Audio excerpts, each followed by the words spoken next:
Kembali lagi bersama saya Gedika Nindra, dan kali ini kita akan membahas tentang kelebihan dan kekurangan Honda Beat Street tahun 2017 yang saya punya ini.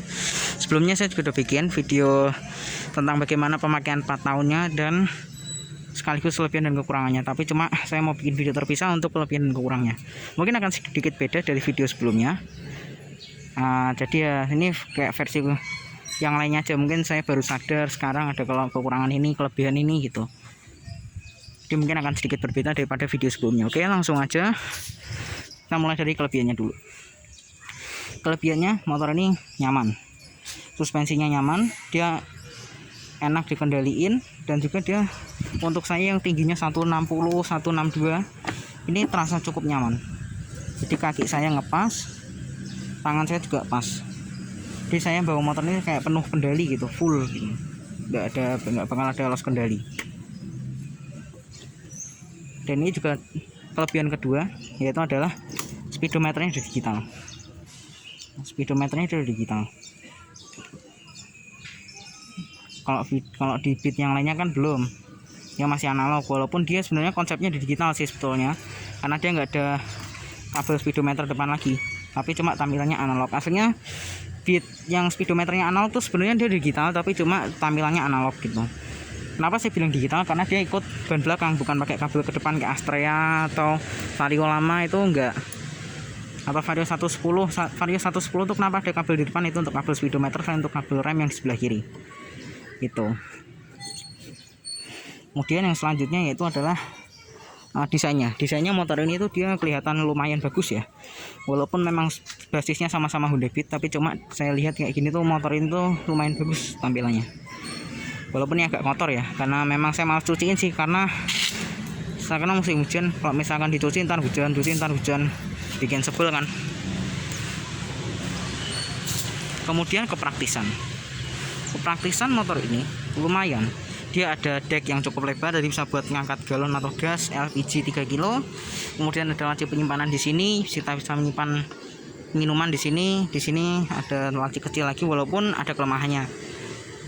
Nih, ya tahulah nanti saya sebutin apa kelemahan laci ini, walaupun kecil ya. Dan juga motor ini enak dikendarai karena dia motornya tuh stabil, jadi buat motornya lincah. Dia mau selip-selip di kemacetan tuh ini lincah sekali, dan juga dia stabil. Dia nggak ada gejala mau jatuh kalau misalnya kita pakai motor ini. Terus kelebihan selanjutnya itu adalah mesinnya yang durable. Mesinnya ini dia memang sangat durable sih, khas Honda ya.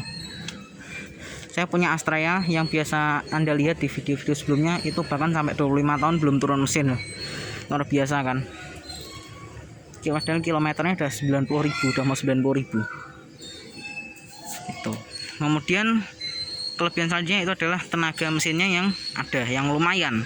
Walaupun ada kelemahannya juga. Dia mesinnya ini 110 cc, 1 silinder, SOHC, tenaganya dan torsinya saya lihatin di description di bawah. Kemudian kelebihan selanjutnya itu adalah dia masih ada kickstarternya. Tuh. Di saat Vario udah ngilangin kickstarter, ini masih ada. Bahkan sampai versi terbarunya, versi facelift tahun 2020, bahkan masih ada kickstarter. Ini salah satu kelebihan juga.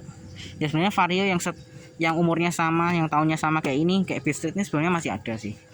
Tapi cuma Kickstarter ini karena Vario udah ngilangin Kickstarter ini, jadi kelebihannya Beat sekarang. Kemudian ini handlebarnya dia tuh dari karet loh. Di saat Vario pakainya besi, bahkan sampai versi terbarunya tuh besi, yang nggak enak dipegang. Kalau misalkan kita mau geser motornya, kita pegang besinya nih, tangan jadi sakit. Ini enggak, dia dari karet. Jadi untuk penumpang pegangan gini nyaman, untuk orang yang pengen lagi geser motor ini juga aman. Bukan aman sih, nyaman. Karena dia pegangannya rubber, nggak dari karet. Kemudian kelebihan selanjutnya yaitu adalah ini.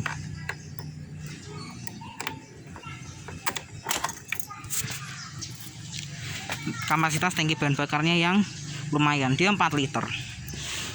Dengarannya sih biasa aja ya, tapi cuma sebetulnya buat saya sih itu lumayan sih, karena motor ini kelebihan selanjutnya adalah irit. Motor ini mesinnya irit bahan bakar. Jadi walaupun tangkinya cuma 4 liter, tapi dia irit. gitu ya, kayak Astrea sih. Astrea dia tangkinya memang cuma 3 liter, tapi cuma karena dia efisien, bensinnya irit, jadi nggak masa mau kasih tangki 1 liter aja mungkin saya habis dalam seminggu kali ya, baru habis.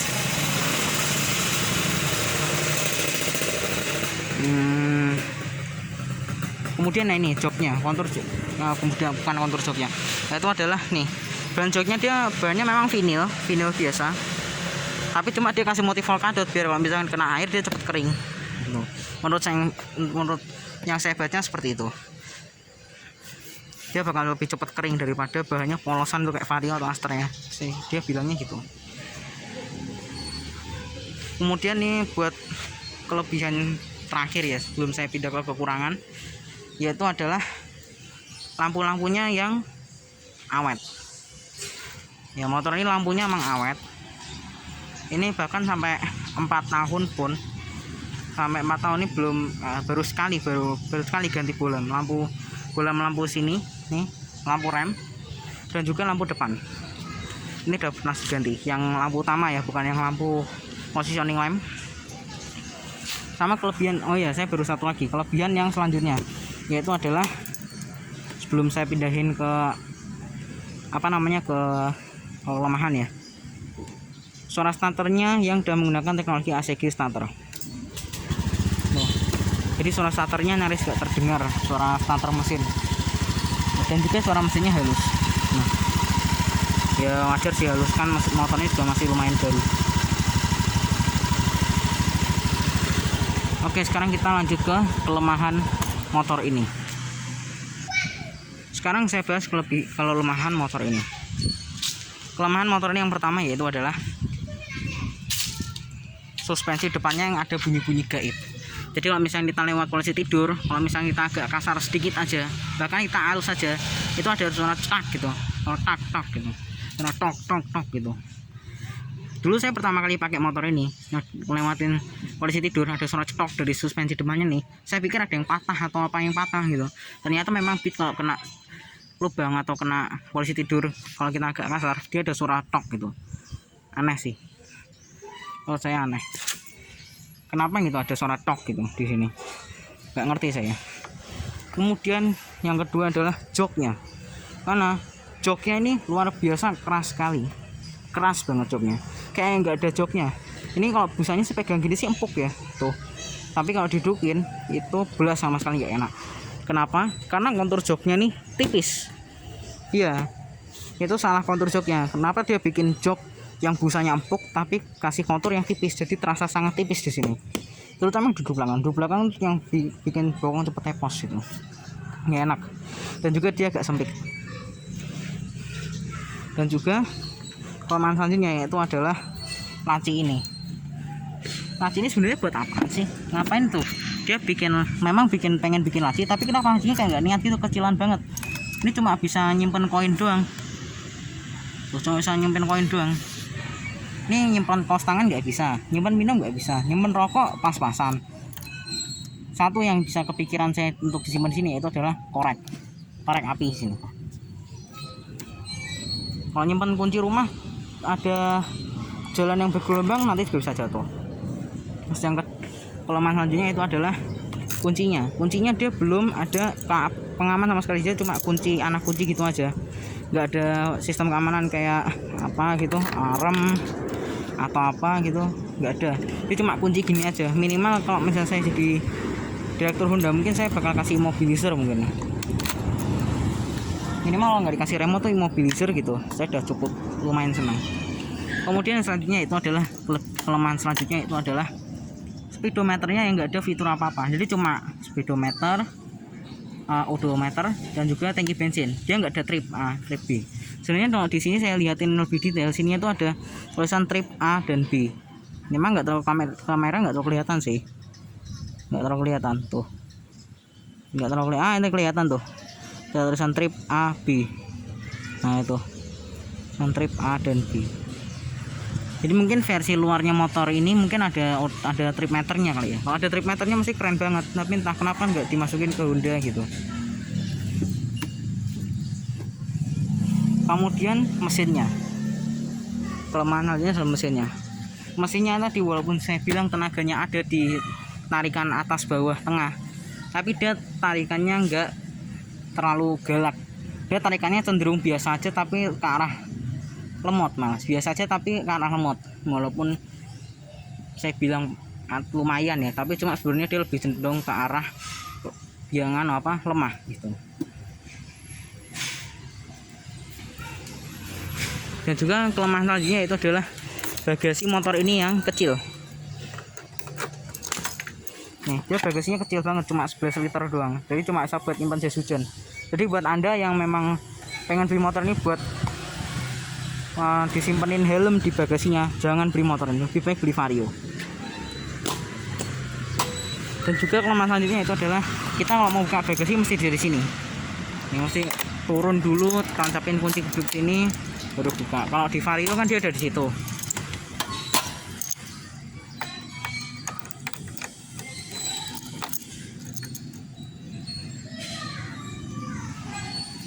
Oh ya, saya lupa ya kelebihan lagi, ada kelebihan. Ntar saya selipin tengah-tengah sekalian deh. Itu dia ada fitur safety yang lumayan. Walaupun memang udah biasa diterapin motor-motor sekarang, tapi ini lumayan lah buat Anda yang punya anak kecil bisa. Itu ada suara tok gitu. Itu tadi ada suara tok gitu. Kalau misalkan kasar dikit aja langsung tok gitu. Dia ada fitur self stand switch. Ada fitur self stand switch. Nah ini kalau kelebihan ya kan, kekurangan ya. Kalau misalkan saya turunin standarnya, tuh dia mesinnya bakal mati. Gitu. Dan kalau misalnya kita pencet starter ini dia nggak bakal respon apa-apa. Setelah saya naikin ininya, starter lagi bisa. Itu. Dan juga fitur security shutter yang udah pakai magnet. Jadi dia harus pakai magnet bawaannya. Walaupun ya tadi belum ada immobilizer. Sebenarnya saya milih antara milih ini atau immobilizer, saya milih immobilizer karena immobilizer gak bisa dibobol.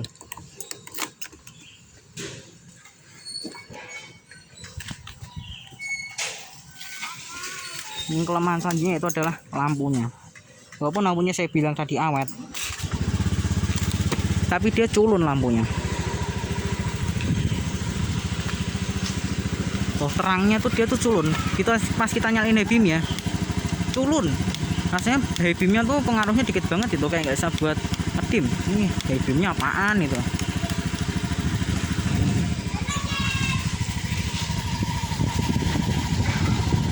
Ya gitulah. Sekian video saya kali ini mengenai kelebihan dan kekurangan Honda Beat Street tahun 2017. Terima kasih sudah menonton.